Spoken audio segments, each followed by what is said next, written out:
Hello hello. ये जो public है ये सब जानती है, पब्लिक है ए बाबू, ये पब्लिक बरेली का जिक्र आता है तो जरी का काम भी याद आता है, बरेली का मांझा भी याद आता है, बरेली का सुरमा भी सबको समझ में आता है। और लोग कहते हैं बरेली का सुरमा लगाने से आंखें भी तेज हो जाती है। देखिए मुस्कुरा भी रहे हैं यहाँ के लोग। और दरअसल मैं मौजूद हूँ बरेली के नवाबगंज में।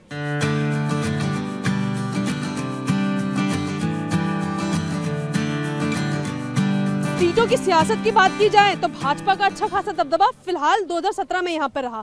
2022 में रणनीति कैसे होगी ये यहाँ की जनता भी हमें बताने वाली है। चलिए, क्योंकि कार्यक्रम का भी नाम है, ये पब्लिक है, सब जानती है, इनसे बातचीत करते हैं, इनको समझ लेते हैं कि आखिर जनता क्या सोच रही है और ज़रूरी मुद्दे क्या है नवाबगंज की जनता के लिए। नवाबगंज की जनता के लिए ये मैं कहना चाहूँगा कि यहाँ पे विकास नहीं हो रहा है, बिल्कुल नहीं हो रहा है। यहाँ की सड़कें देखिए आपने क्या सड़कें हो रही हैं यहाँ पे। सरकार ने वादा किया था कि सड़कों को बेहतर करेगी। जी, कुछ नहीं हो रहा है, कोई भी काम नहीं हो रहा है अच्छे से। जो होना चाहिए वो कुछ भी नहीं हो रहा है, कोई विकास नहीं हो रहा है। व्यक्ति के लिए सड़क भी जरूरी है, रोजगार भी जरूरी है, तमाम चीजें जरूरी है। नवाबगंज का हाल क्या है? नवाबगंज की जनता बहुत परेशान है। पिछले 2 दशक पहले समाजवादी पार्टी की सरकार रही, समाजवादी पार्टी के विधायक रहे माननीय श्री भगवत शरण गंगवार, तो तहसील में पूरा विकास हुआ, डिग्री कॉलेज बनवाया, गन्ना मिल बनवाई, मंडी बनवाई, तमाम सड़कें बढ़िया निर्माण किया। कभी भी किसी भी समुदाय को परेशानी नहीं हुई। तमाम समस्याएं उन्होंने बड़े अच्छे तरीके से निपटाने का काम किया। 2017 में भारतीय जनता पार्टी की सरकार बनी है, तब से पूरा तहसील बल्कि उत्तर प्रदेश त्रस्त है। 2 समुदायों की राजनीति करने वाली भारतीय जनता पार्टी को इस बार नवाबगंज की जनता उखाड़ फेंकेगी और 2017 में फिर से साइकिल का बटन दबाकर समाजवादी पार्टी की सरकार बनाकर माननीय श्री अखिलेश यादव को उत्तर प्रदेश का 2022 का मुख्यमंत्री बनाएगी। चुनाव आ रहा है, माहौल भी बना हुआ है, बटन सभी को दबाना है, इस्तेमाल सभी को करना है। आपको क्या लगता है कि माहौल जैसा बन रहा है, क्या धर्म की तरफ जाएंगे या विकास की तरफ जाएंगे? विकास की तरफ।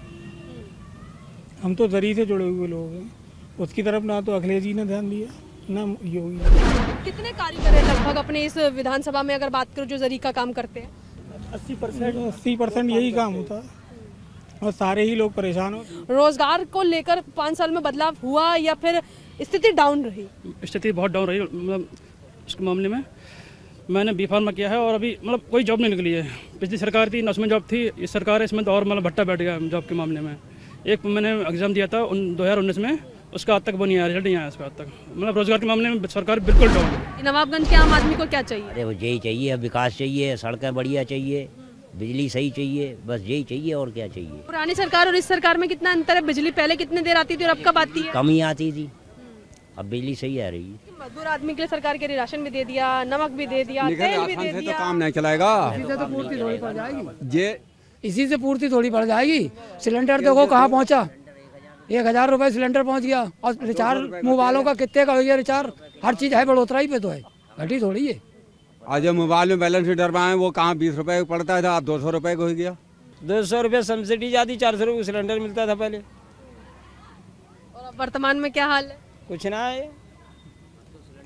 चलिए, ये तो आपने बता दिया कि मजदूर आदमी है और काम स्थिति ठीक नहीं है। लेकिन एक सवाल मेरा ये भी है कि जो मैंने इनसे किया वही आपसे पूछूं कि सरकार कहती है कि हमने कानून को मजबूत किया है, हमने अपराधियों के मन में डर जो है पैदा कर दिया है। सरकार ने सिर्फ हिंदुस्तान के अंदर भेदभाव पैदा किया है, भेदभाव के अलावा कोई काम नहीं किया है।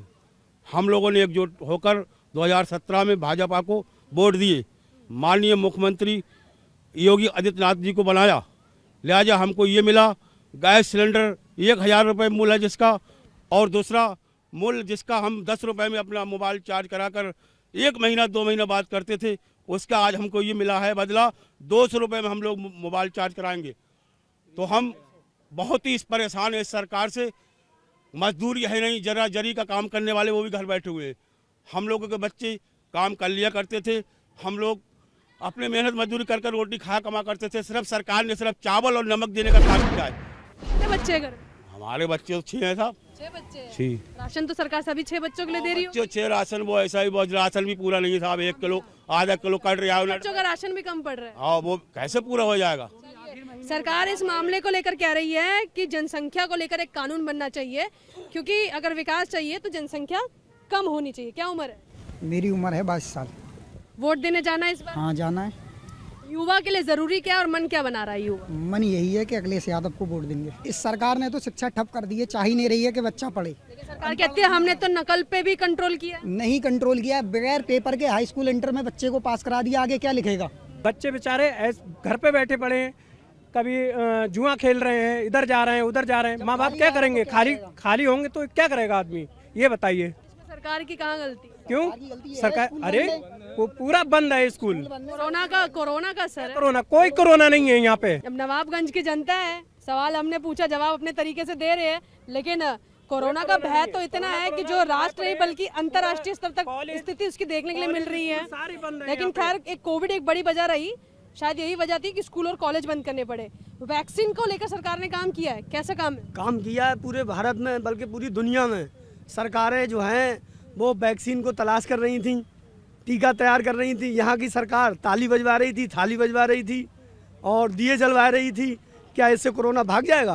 और जो वैज्ञानिकों ने वैक्सीन बनाई उसका क्या? वो सही है, अब लग भी रही है वैक्सीन। धर्म के नाम पर चुनाव होता है या विकास के नाम पर चुनाव होता है? ना धर्म के नाम पर होता है ना विकास के नाम पर होता है। अगर चुनाव सही तरीके से लड़ा रहा है, नेतागिरी अगर करी जाए सही तरीके से, तो भारत बहुत अच्छा चलेगा। भारत के नाम से चुनाव कराया जाए। नवाबगंज को क्या चाहिए 5 साल में? विकास चाहिए।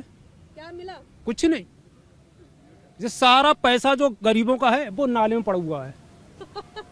सारा पैसा गरीबों का नाले में पड़ा हुआ है। मैं गलत नहीं कह रहा हूँ। याद देखिए, रोड पे जो नाला बना ये गरीबों का पैसा है। सिलेंडर का क्या है, 900 रुपए का सिलेंडर दे रहे हैं। अब उसमें सब्सिडी उन्होंने दी थी हमको 400 रुपया 300 रुपया, वो भी खत्म। एक सवाल जरूर अक्सर लोग जिक्र करते हैं, वो है कानून व्यवस्था का। पुरानी सरकार से अब की सरकार को कंपेयर करके बताइए किसकी व्यवस्था अच्छी रही कानून की? ये इस बारे में मुझे कोई जानकारी नहीं है ना। मैं कानून लेकिन एक अपराध पे कंट्रोल रहा कि नहीं रहा, गुंडागर्दी उतनी है? अगर गुंडागर्दी वाली बात आप करें तो सबसे ज्यादा गुंडागर्दी उनके सामने कर रहे हैं जो गांव में घूम रहे हैं, इधर उधर गांव में मार रहे हैं, रोड पे घूम रहे हैं, पब्लिक को मार रहे हैं, खेतों को खराब कर रहे हैं, किसानों की ऐसी तैसी मार रहे हैं, तो वो खराब कर रहे हैं। तो और क्या गुंडागर्दी होगी इससे ज्यादा? फसलें बर्बाद कर रहे हैं, तो इससे बड़ी गुंडागर्दी क्या होगी? मैं यहाँ पर जिक्र गुड्डों का कर रही हूँ, गायों का जिक्र तो मेरे ख्याल से पुरानी सरकार में भी हुआ और वर्तमान की सरकार नहीं। गाँव से कोई नहीं, सांडों का जिक्र कर रहा हूँ मैं। सांड आप देखिए, हमारे गांव में 2 आदमी मार दिए सांडों ने, और जब उनका विरोध किया हम लोगों ने तो सबसे पहले ये पता चला, बोले कि भाई ऐसा है कि इनको हम कुछ नहीं कर सकते, इनको नहीं रोक सकते हम। अच्छा, लेकिन सरकार कह रही है हमने गोवंशों की व्यवस्था करी है ताकि ये जिस तरीके से घूमते हैं ताकि रोका जाए। हमारे यहाँ मौतें हो चुकी हैं, हमारे यहाँ मौतें हो चुकी हैं, कहीं व्यवस्था नहीं है, कुछ नहीं है, खाली वैसे ही छोड़ दिया और वो अपने मार रहे हैं पौवेरा, ना कोई पकड़ने वाला है ना कुछ नहीं। अच्छा, आप क्या काम करते हैं? हम तो मिस्त्री हैं, राज मिस्त्री का काम करते हैं। यहाँ पे किसान भाई भी बहुत सारे रहते हैं। किसान भाई हैं, सब पट्ट कर दिया किसानों को। किसान तो हाय तौबा मचाए हैं, सब किसानों को पट्ट कर दिया। 25 40 एक दिन घुसते हैं खेतों में और सब खा लिया। हाँ, अब रह गया सिलेंडर की बात। गरीब आदमी को सिलेंडर नहीं मिलता है, एक बार ख़त्म हो गया नहीं ले मिल रहा। दूसरी बात, कोटा की बात की जाए तो कोटा 1 महीने का गायब कर दिया है, एक बार का। अभी हमारे यहाँ इस टाइम कोई कहने वाला नहीं है। कानून व्यवस्था की बात की जाए तो जो RRS के लोग हैं वो चाहें तो यहाँ गांव में आके मार सकते हैं, मार के जा सकते हैं, उन्हें उनके लिए कोई कानून नहीं है। हम लोगों के लिए कानून है, हम लोगों के लिए सब कुछ कानून है। हम तो अगर कुछ का बात भी लफ्ज़ कह देंगे तो अभी बंद हो जाएंगे। क्या नाम है आप? हमारा जलील अहमद। अहमद भाई का कहना है कि कानून व्यवस्था के नाम पर नवाबगंज सबसे पीछे है। यहाँ के ये आम आदमी है जो कि अपनी बात रख रहे हैं।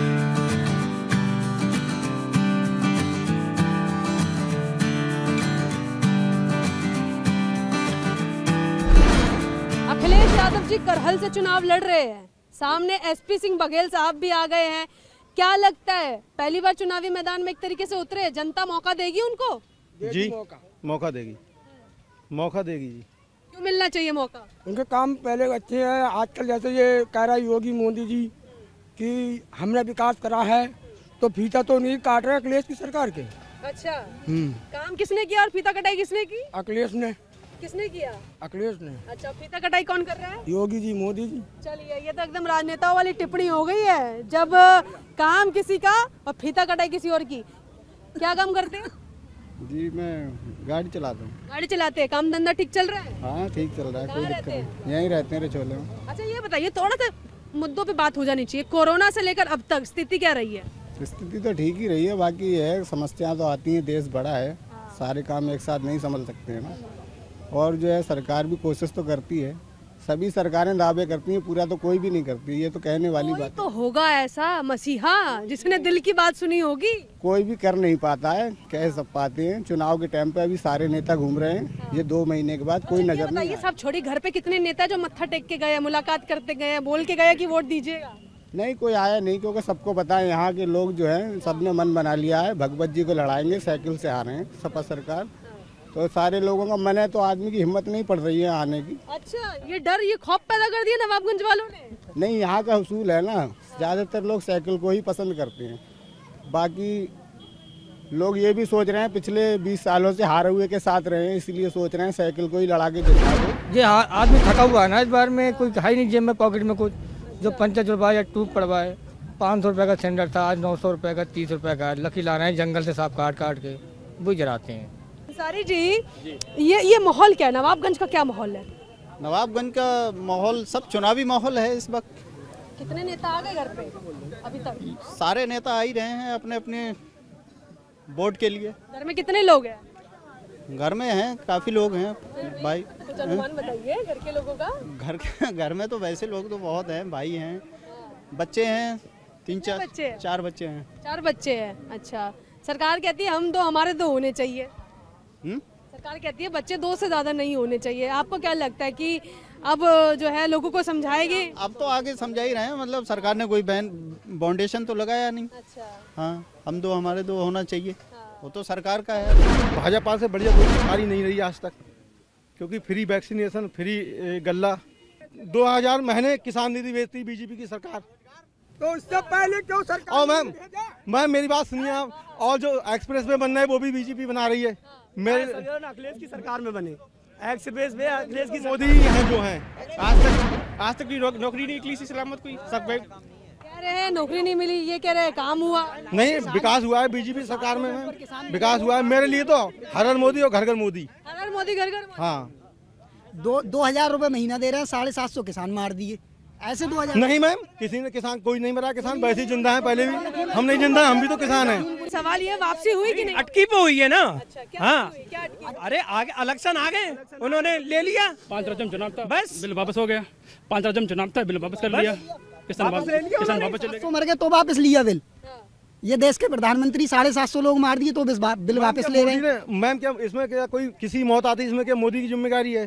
मैम इतने खत्म कर सकते थे, धरना पहले खत्म कर सकते थे। चलो ठीक है, चलिए शो का समापन करते हैं। शो का समापन करते हैं। एक बार अपने लिए जोरदार तालियां बजा दीजिए। और ये नवाबगंज के लोग हैं, एक बार देख लीजिए, आप भी नजर मार लीजिए। और ये लोग जो है इस बार मन बना चुके हैं कि इनको करना क्या है। इनके लिए जरूरी ये है कि जो सरकार हमारा काम करेगी उसको हम वोट देने वाले हैं। खैर, क्योंकि जो मतदान होता है वो तो गुप्त होता है, इसलिए इन्होंने डिसाइड कर रखा है कि इनको करना क्या है। ये बरेली का ही एक हिस्सा है, नवाबगंज विधानसभा, जहां पर फिलहाल जो है भाजपा का दबदबा है। लेकिन अब जनता बहुत कुछ सोच रही है, थोड़ा सा इंतजार कर लेते हैं। 22 के परिणाम के बाद सबको पता चल जाएगा कि नवाबगंज की जनता क्या सोच रही है। कैमरा पर्सन राजीव के साथ मैं भावना, इंडिया टीवी, नवाबगंज विधानसभा।